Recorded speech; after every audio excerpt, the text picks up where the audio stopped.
Bientôt, un système de suivi et évaluation des recherches en sécurité alimentaire et hydrique. Des chercheurs se penchent sur la question à Ouagadougou. Ce système qui prend en compte l'apprentissage va concerner l'Afrique de l'Ouest et le Sahel.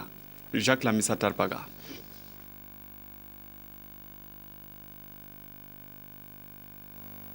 Au bout de 5 ans d'activité, le programme devrait permettre aux populations de passer de l'agriculture de subsistance à un développement économique rural durable. À Ouagadougou, les acteurs du programme réfléchissent sur un système de suivi, évaluation et d'apprentissage afin d'atteindre ces résultats. C'est la première fois qu'un projet dans le développement rural est coordonné par la recherche et mis en œuvre au niveau des pays par la société civile qui occupe la première place.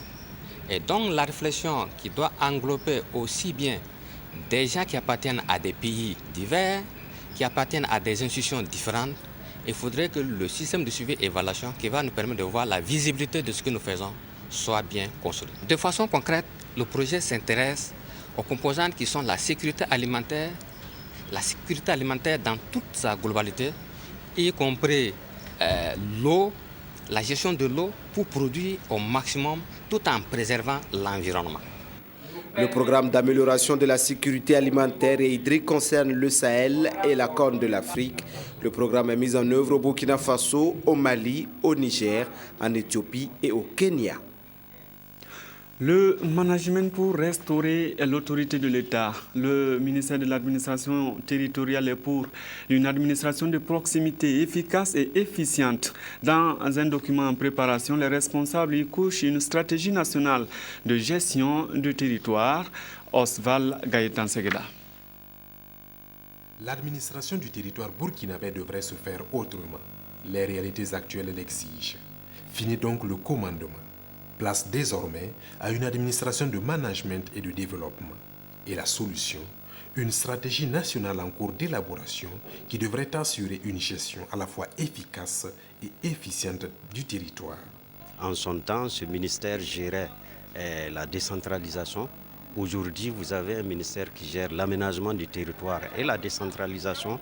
Il se trouve qu'il faut recentrer un peu les missions de l'administration du territoire, qui sont en réalité des missions régaliennes de l'État. Mais en réalité, pas grand-chose ne change. Juste un recadrage des prérogatives et des domaines de compétences pour plus d'efficacité. La stratégie, en réalité, ne va pas changer l'image du pays. Elle va plutôt renforcer l'accompagnement que les représentants de l'État, les dépositaires de l'autorité de l'État vont assurer par rapport aux missions régaliennes de l'État. Ça veut dire qu'il faut codifier tout un ensemble de comportements qui sont d'habitude faits comme ça, mais il faut les inscrire. Vous savez qu'on a par exemple un décret qui vous donne les attributions du gouverneur, du haut-commissaire et du préfet. Et il faut en réalité adapter ça à l'évolution et puis dégager les zones qui ne sont plus de notre compétence pour pouvoir recentrer nos activités.